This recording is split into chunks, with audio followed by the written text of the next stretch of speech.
రవ్వ దోశ అమ్మ తినాలనిపిస్తుంది. రవ్వ దోశ చేసుకురాపో. సరే అత్తయ్య, సరే కూర్చోండి, వేసుకొని వస్తా. నేను వస్తాను. సరే. వచ్చారా అత్తయ్య? అయిందా రవ్వ దోశ? ఇందాక వచ్చే మధ్యలో మీరు లేదు, బయటకు వెళ్ళారా? వేడిగా తిన్నాము. అందుకే వేడిగా ఇప్పుడే అట్లా పెనం మించి తీసుకొని.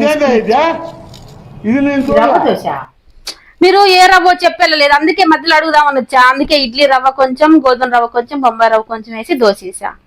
రవ్వ దోశ అంటే ఇలా రవ్వ పోసేస్తారా అమ్మాయి? మరి ఎగ్గు దోశ అంటే ఎగ్గు పోసేయట్లేదా? రవ్వ దోశ అంటే రవ్వ పోసేయకపోతే ఇంకేం పోసేయాలి? అప్పటికి డౌట్ వచ్చింది, ఏదన్నా ఒక్క రవ్వ వేద్దామా అని. మరి మిమ్మల్ని అడుగుదామంటే మీరు బయటకు వెళ్ళారు కదా, అందుకని 3 రవ్వలు కలిపేసే. మళ్ళీ అసలే ఆకల్లో ఉన్నారు కదా పాపం. అమ్మో ఇలాంటి కోడలు.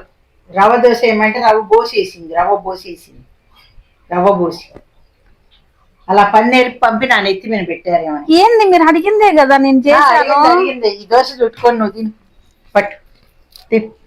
నాకు రవ్వ దోశ ఇష్టం ఉండదు అత్తయ్య, నాకు ఎగ్గు దోశనే ఇష్టం, నేను తినను. మీకు ఎగ్గు దోశ కావాలా? నువ్వు ఎగ్గు దోశ వేద్దు, ఏ దోశ వేద్దమ్మా నాకు. ఇంత మంచి దోశ వేసుకొత్తి వద్దనిద్ది.